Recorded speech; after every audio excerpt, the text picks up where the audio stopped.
All right, I'm hot and fresh from the dentist. So let's talk about what I've read in the last week. So I've got a few books to talk to you about. Here's two of them. The third one is actually still on my bookshelves because I already reshelved it, forgetting I hadn't talked to you about it yet, and I'm not going to go grab it.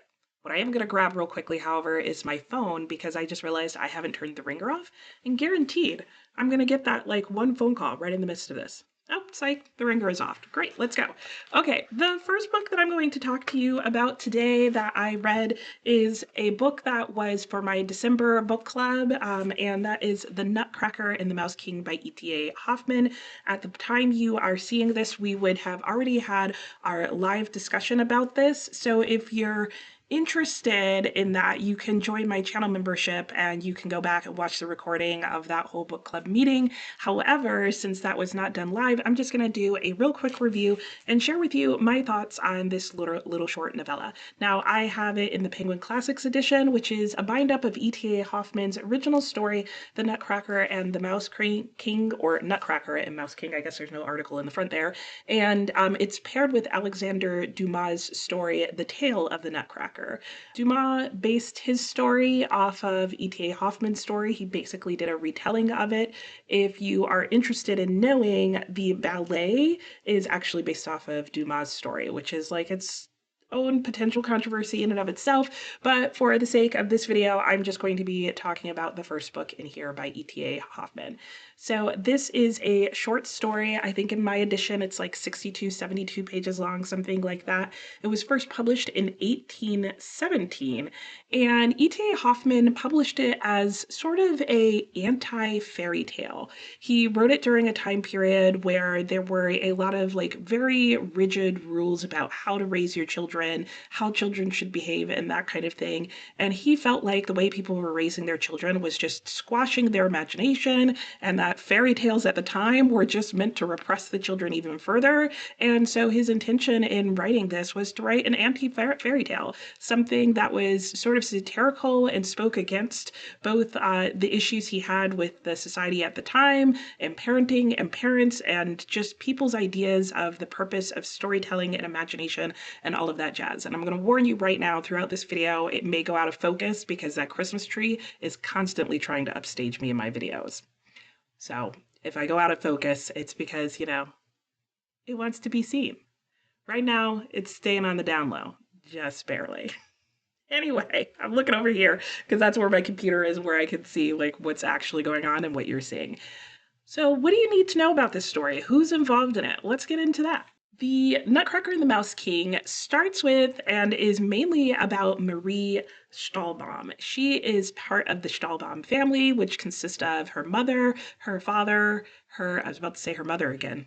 Just her mother and her father, and her slightly older brother, Fritz. At the time, at the beginning of this novel, I think Marie is like 8 or 10, something along those lines. Fritz is just a few years older than her, and Marie is just a sweet, lovable, creative, imaginative child, like everything we think of when we think of like innocent, creative children. Fritz has a few years on her. He's, you know, a bit more mature as far as he's concerned, and is at that point where, you know, he's growing out of the like childish things and becoming a young man. I mean, he's maybe 10, so let's just be real with that.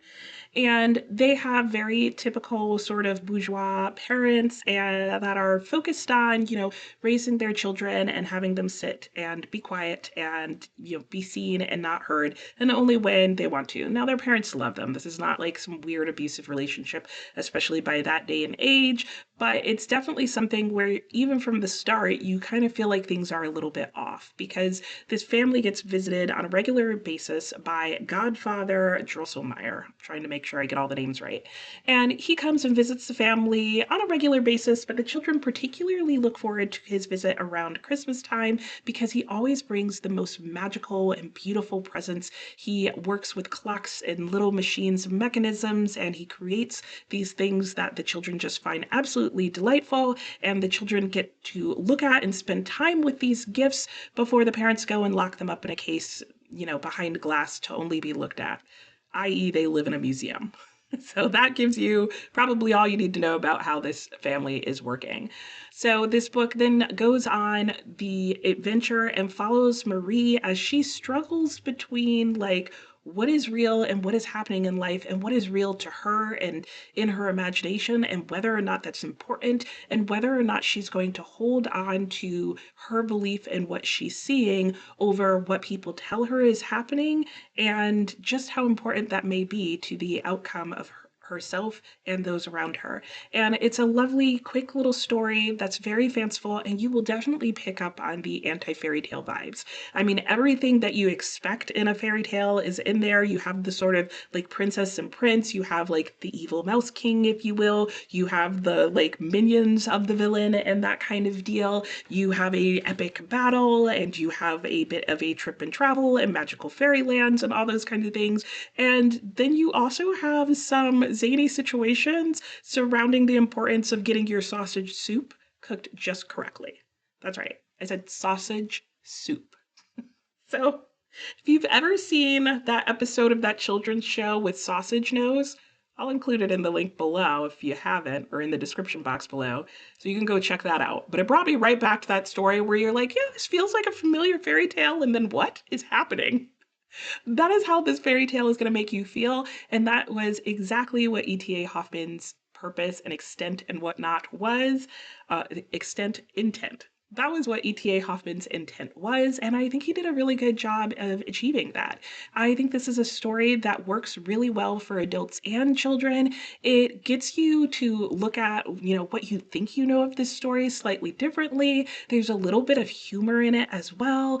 The stakes feel high without being traumatizing, and it still has a lot of elements of like sort of classic Christmas themes, especially surrounding nutcrackers, and it really is short. I think it would be a great book to read out loud or share with kids or your family as part of a family tradition. But do know that like not everything's going to go quite how you think, and there are a couple of like slightly darker moments in here, but not so dark that I think you're gonna, send your kids to bed with sugar plums and nightmares. So that is my thoughts on the Nutcracker and the Mouse King. I didn't look up to see what I gave it. I'm pretty sure it was a 4 or 5 star read.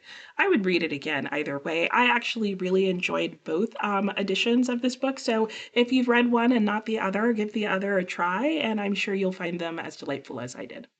At least I hope you will.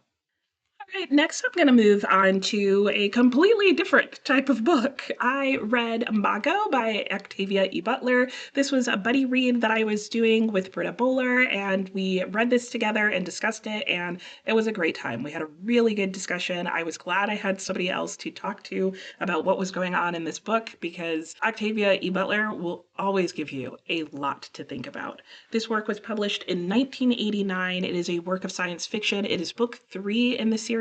So I'm not going to tell you like the premise and setup or plotting or anything of this book. I'm just going to talk more about what the series in general is about, and then come back to like a little bit of the topics that are discussed specifically in this third book, in case you are reading the series and are wondering if you want to go on to book 3. In general, this series is exploring the human desire to survive and our own internal drives, and how those don't always line up with our drive to want to survive. This was a book, and the entire series is a collection that Octavia E. Butler decided to write after hearing Ronald Reagan mention that he thought that nuclear war was possibly a good idea, and that he was somewhat an advocate for it. That was her understanding of whatever statement it was she heard by him, and it sparked her idea to explore like where does this concept of human survival kind of cross over with things that could really destroy humanity. And this is definitely a post-apocalyptic book that is looking at all aspects of that idea. She kind of had her own philosophy surrounding the causes of it, and she explores them in depth throughout this series. The topics broached in Imago specifically cover things like survival, identity, choice and/or consent, isolation, otherness, and a bit of like human genetics, but not in a hard sci-fi kind of way. I would definitely say this is a series that falls on the side of soft sci-fi, in terms of you're going to have some mention of science and that kind of thing, but you're not getting into like scientific calculations and like the deep dark depths of scientific experiments. You're just having sort of ideas proposed and some idea of how these things may be playing out, but it's definitely more on the post-apocalyptic side of sci-fi and speculative fiction than it is on like the hard sci-fi of like humanity and how do biological beings work. Like you're really not getting into that in any deep depth. In this book in particular, like you have in all the series, you're getting a little bit of the old and a little bit of the new added on, and it's definitely continuing in the stream of book two, if you read that, where you're having the same sort of jumps from characters and time that you had there into this book. So hopefully that gives you enough of an idea without spoiling anything. There are continuing problems from the other books, as well as new problems and new developments that get explored in this book. The highs in this book for me are largely the highs that I find in all of Octavia E. Butler's works, which is her storytelling. In my opinion, she is a master storyteller in that she knows what the story is that she wants to tell, and she knows what she wants to talk about in the telling of those stories, and she doesn't sacrifice one for the other. So she will have some really heavy themes and topics that she talks about, and I find that some authors can sort of let their like message in the story run away with the entire book, and suddenly it doesn't really matter what happens to people, things, places, whatever, and the story becomes boring because you're getting info dumps and that kind of stuff. She doesn't do that. I think she does a great job of like integrating all of that into a really well-paced story that keeps you interested in the characters and what's going to happen to them from the beginning to the end, and I love that about her writing. Her characters also always are very like resonant. They have really complex thoughts. They're very nuanced, but you can also resonate with them on a very deep and meaningful level, even if they're not necessarily like you. And I absolutely love the themes that she talks about. Every time I read one of her works, she is just bringing up things that I just maybe wasn't even thinking about, and she's talking about them in ways that are unexpected. And one of the things that I also find is that when she develops a theme or a topic in her book, the way she writes about it, you can't help but think about it. There is a question asked in this book, you can't help but think about what your answer would be to that question. Whether or not it's the same as the character doesn't always even really matter because it's just so refreshing to even have somebody challenge you to think about the answers. If there were any lows in this book for me, I would probably say like I queried at times whether or not there were plot holes in here. Not any major ones, but there were definitely just moments where I was like, but wait, does this really make sense? And I found that happened especially towards the very end of the book, where there were some things that I questioned about the plotting. Now, it's kind of funny that I say that, given that I feel like she's also a master storyteller. But when I say master storyteller, I do mean the telling of the actual story more than the like writing ability in terms of like being able to get all the literary elements perfect. And I think that's something that I also find to be very true of all of her writing, where by the time I get to the end of her books, and granted, some of them aren't finished, I am wondering about the resolution of the book. Like, I find that all of her resolutions tend to leave me feeling uncomfortable. And that's okay, but I think the part that I struggle with is whether or not that was intentional. It does at times feel like her books are going in a particular direction with a particular resolution, and then they don't end there, and it almost leaves me feeling like they don't totally end and that all of her books are kind of unfinished. But often when I go back and think about it further, I'm like, well, maybe that's not true, but maybe it is. I don't know. I'm uncomfortable and I feel like I just can't say. Despite that, I gave the book 5 stars. I feel like it's somewhere between 4.5 to 5 stars for me, but I'm just gonna stop like sweating it and just give it the 5 stars. I love Octavia E. Butler as an author. I think she does things that no one else does. She writes about things in ways that no one else I've read writes about work in general, whether it's sci-fi or not. And I really wish that I had significantly more works of hers to read. I know there are short stories of hers that I haven't read. I plan on getting to those at some point, and I haven't gotten to the Patternist series yet, and I do plan on moving on to that. I would recommend Lilith's Brood series, which is Dawn, Imago, and what's book two? I don't know. It's not written here, and I'll put it up on the screen for you.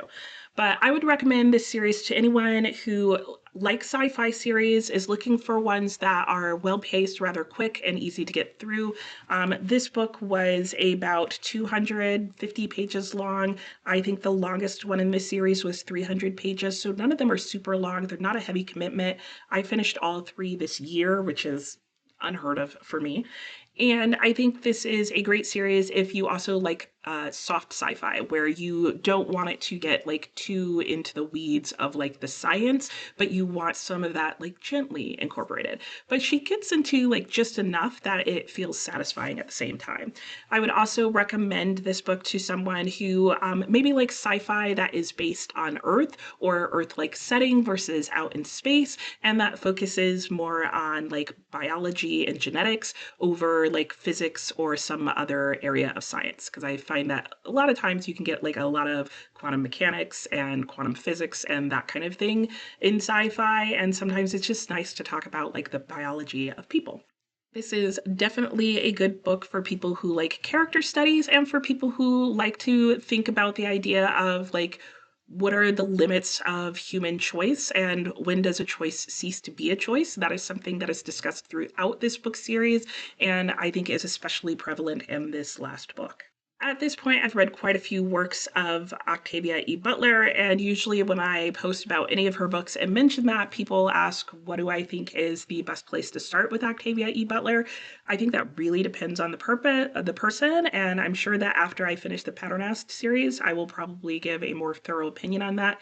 As far as this particular series goes, I would say I think this is a good series of hers to start with if you don't want a lot of graphic violence. I think Kindred, which a lot of people recommend because it's a standalone, is probably the most brutal work of hers that I've read. Very important. I would highly encourage you to read it, but content warnings galore.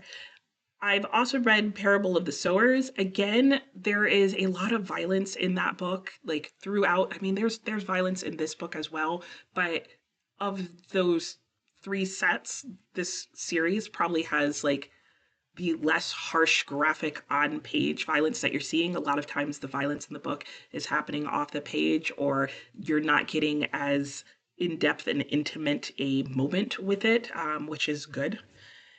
There are a lot of other heavy issues discussed in this, so I wouldn't say skip the content warnings, still check them out, but I think it's a potentially good place to start for some people. And I think that's all I have to say about that series. I'm really looking forward to continuing. I feel like I've got a good sense of what to expect from Octavia E. Butler, and the other thing that I really like about her writing is that it's different each time. All right, the last book that I have to talk about with you guys today is The Husbands by Holly Gramazio.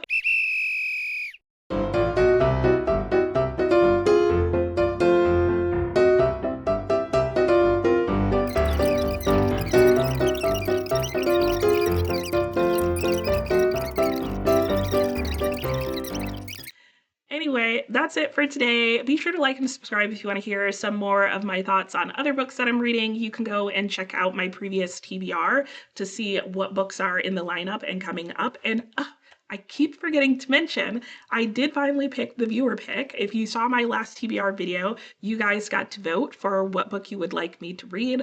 All the votes came in by December 1st, and I did look through them, and it was complicated. So I'm not going to say exactly who the winner is. You can go back and count in the comments and know. But what happened was the winner of that book, the winner actually ended up being a book that I think I'm doing a buddy read with, or maybe ended up picking as a book club. There will be a full-length review of that book as promised. It's just not going to come out this year. So what I decided to do is go with the next book on the list that was not a buddy read, and was going to be read sometime recently. So maybe I cheated just slightly, but not really. Let me explain. So the book that I ended up choosing for the viewer pick is the Forsyte Saga. That is the book at the time that I looked that had the second most people vote for it. So that's really it now. I hope you are having a great week and a great reading month, and I'll talk to you next time. Bye.